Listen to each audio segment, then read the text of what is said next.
Allahumma anta rabbi, la ilaha illa anta, khalaqtani wa ana abduk. Yang artinya, ya Allah, sungguhnya engkau adalah Rabbku. La ilaha illa anta, tidak ada sembahan yang berhak disembah kecuali engkau. Khalaqtani wa ana abduk, engkau telah menciptakan aku dan aku adalah hambamu. Wa ana ala ahdika wa wa'dika ma sata'tu, dan aku akan setia pada perjanjianku denganmu semampumu. A'udzubika min syarri ma sana'tu, aku berlindung dari keburukan yang telah aku lakukan. Wa abu'u laka bi ni'matika alayya, aku mengakui nikmat yang kau berikan kepadaku. Wa abu'u bi dzambi, dan aku mengakui dosa-dosaku. Faghfirli, ampunilah aku. Fa innahu la yaghfiru dzunuba illa ant, karena tidak ada yang bisa mengampuni dosa-dosaku kecuali engkau. Doa ini disebut dengan Sayyidul Istighfar. Sayyidul Istighfar.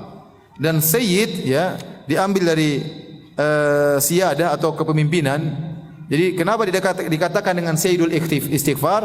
Karena istighfar yang datang dari Nabi berbagai macam model-modelnya. Ada Sayyidul Istighfar, ada Astaghfirullahaladzim, ada Rabbi ghufirli wa tubu alayya, ya, ada Allahumma ghufirli wa atubu, ya, Allahumma ghufirli wa atubu ilaih, misalnya. Beberapa sigo atau konteks istighfar.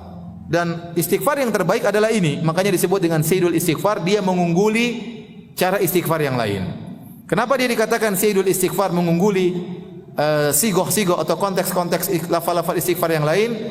Karena dia menggabungkan antara pengakuan keagungan Allah Subhanahu wa taala dan kerendahan seorang hamba. Jadi hamba dalam doa tersebut mengakui keagungan Allah, dia seorang hamba, dia ciptaan Allah Subhanahu wa taala, dia mengakui nikmat Allah Subhanahu wa taala, kemudian dia mengakui kekurangannya, kerendahan dia. Bahwasanya dia adalah ciptaan Allah, dia rendah, dia hina. Dan dia melakukan dosa yang tidak bisa dia tinggalkan, dan dia mengakui tidak ada yang bisa mengampuni dia kecuali Allah Subhanahu wa taala. Jadi menggabungkan antara keagungan Allah dan kehinaan hamba. Maka jadilah dia disebut dengan apa? Sayyidul Istighfar. Lafal istighfar yang terbaik. Baik. Adapun keutamaannya, ya. Barang siapa yang baca zikir ini di siang hari dalam kondisi yakin, lalu meninggal sebelum sore hari, maka dia masuk surga. Subhanallah. Barang siapa yang mengucapkan zikir ini dengan penuh keyakinan dan dia meninggal sebelum waktu masa, sebelum waktu sore, maka dia masuk surga. Maka seorang tatkala membaca zikir ini, syaratnya ada dengan yakin. Dan tidak mungkin kita bisa menjalankan syarat itu kecuali kita menghayati. Kecuali kita menghayati apa yang kita baca. Ini semakin menguatkan bahwasanya penghayatan terhadap zikir yang kita ucapkan itu sangat penting. Karena barang siapa yang mengucapkannya dalam kondisi yakin, kalau dia meninggal dia akan masuk surga. Taib. Kita bacakan sebagian kandungan dari zikir ini. Aku akan setia pada perjanjianku, wa ana ala ahdika wa wa'dika ma sata'tu.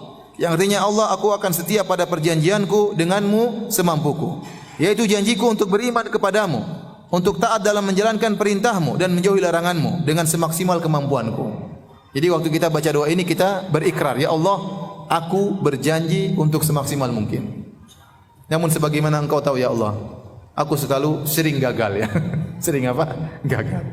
Kita sudah berusaha, tapi terkadang kita dikalahkan oleh syahwat. Terkadang kita jadi tawanan syahwat kita sendiri. Terkadang kita ditawan oleh harta kita, ya. Akhirnya kita nurut sama harta, kita meninggalkan sebagian yang Allah perintahkan. Karena nurut kepada harta, akhirnya kita melakukan hal-hal yang diharamkan oleh Allah Subhanahu wa taala. Terkadang kita ditawan oleh istri. Akhirnya gara-gara istri kita melakukan yang haram, akhirnya kita pelit dan yang lainnya, ya. Kita berusaha untuk menjalankan janji kita kepada Allah, namun kita akui kita tidak bisa selamanya demikian. A'udzubika min syarri ma sana'tu. Ya Allah, aku berlindung kepadamu dari kejelekan yang aku perbuat. Ya, artinya apa? Yaitu lihat halaman 53, ya. Halaman 53. Yaitu aku berlindung dari akibat maksiat yang aku lakukan. Karena aku mengetahui bahwasanya maksiat pasti mendatangkan akibat buruk di dunia maupun di akhirat. Justru tidak ada keburukan yang menimpa kita, keburukan apapun, kecuali karena maksiat. Tidak ada kesialan yang menimpa kita kecuali karena maksiat yang kita lakukan. Ini sudah pasti. Ma asabakum min musibatin fabima kasabat aydikum wa ya'fu an katsir. Musibah apa saja yang menimpa kalian, apa saja kata Allah, maka akibat perbuatan kalian sendiri. Wa ya'fu an katsir. Dan Allah mengampuni banyak dosa-dosa kalian. Kalau setiap dosa musibah kalian tidak akan bisa hidup di atas muka bumi. Tapi Allah hanya berikan teguran kepada sebagian dosa-dosa kalian. Namun segala kesialan, segala kesulitan itu akibat maksiat. Maka kata sebagaimana perkataan Ali bin Abi Thalib radhiyallahu anhu, ma nazala al-bala illa bidzam, tidak ada bencana yang datang kecuali karena dosa. Wa ma rufi'a illa bitaubah, dan tidak akan diangkat oleh Allah kecuali dengan apa? Taubat. Ya. Maka banyak dosa yang kita belum bertaubat darinya. Maka kita berkata kepada Allah, a'udzubika min syarri ma sana'tu. Ya Allah, aku tahu maksiatku pasti menimbulkan musibah, pasti mendatangkan musibah kepada diriku, maka aku berlindung kepada Engkau dari akibat buruk maksiat yang aku lakukan. Itu maksudnya.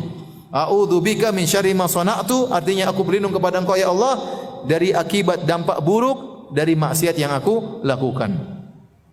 Kemudian abu'u laka bi ni'matika alayya, aku mengakui segala kenikmatan yang Engkau berikan kepadaku. Seluruh yang kita rasakan adalah kenikmatan dari Allah Subhanahu wa taala. Seluruhnya, kecerdasan ya, kepintaran, kesehatan ya, kenikmatan berumah tangga, punya anak ya, kenikmatan ikut pengajian, kenikmatan salat, semuanya dari Allah Subhanahu wa taala.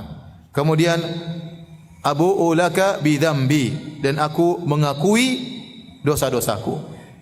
Di sini saya tuliskan di atas halaman 53 dalam bahasa Arab, Al-Khattabi berkata, ba'a fulanun bi dzambihi idza ihtamalahu kurhan la yastati'u daf'ahu an nafsihi.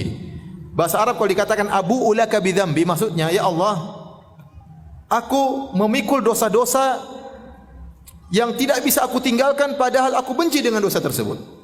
Jadi ada dosa-dosa yang kita tahu itu dosa, dan itu banyak.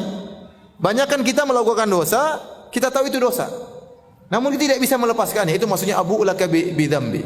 Artinya ya Allah, aku mengakui dosa yang aku pikul, yang aku lakukan, dan aku benci dengan dosa tersebut, tapi tidak bisa aku tinggalkan. Ada orang terjebak dengan riba, dia tidak bisa meninggalkan. Ada orang terjebak dengan syahwatnya, dia tidak bisa meninggalkan. Ya, dia melihat hal-hal yang diharamkan, melihat film-film porno dan yang lain, tidak bisa ditinggalkan. Itu dosa. Dia beristighfar, kembali lagi. Sudah mau keluar dari riba, terjebak lagi dalam riba yang lain, tidak bisa dia tinggalkan. Ya. Ada orang tahu rokok itu haram, tidak bisa ditinggalkan. Ya. Kenapa? Karena enak. Ditinggalkan berat. Sudah tahu dalilnya. Ya. Sampai ada orang bilang saya, Ustaz, si fulan suami saya, ya suami saya bilang apa ya? Dia tahu tentang rokok haram, dia hafal ceramah Ustaz tentang rokok haram, tapi dia belum bisa meninggalkan apa? Rokok. Dia tahu tapi tidak bisa. Jadi dosa-dosa yang kita lakukan, kita benci dengan dosa tersebut tapi tidak bisa kita tinggalkan. Itulah makna abu'u bi dzambi. Aku mengakui dosaku yang aku pikul, aku benci namun tidak bisa aku tinggalkan. Kemudian faghfirli fa innahu la yaghfiru dzunuba illa ant. Ya Allah, ampunilah aku, ya, karena tidak ada yang bisa mengampuni kecuali Engkau ya Allah. Siapa yang bisa mengampuni kita? Ya, presiden tidak bisa mengampuni kita. Kalau di akhirat siapa yang mengampuni kita? Mau presiden, mau ustaz, mau kiai, enggak ada yang bisa mengampuni kita. Yang bisa mengampuni kita cuma siapa? Allah Subhanahu wa taala. Maka inilah lafal istighfar yang terindah, maka disebut dengan sayyidul istighfar, yaitu pimpinan lafal-lafal istighfar.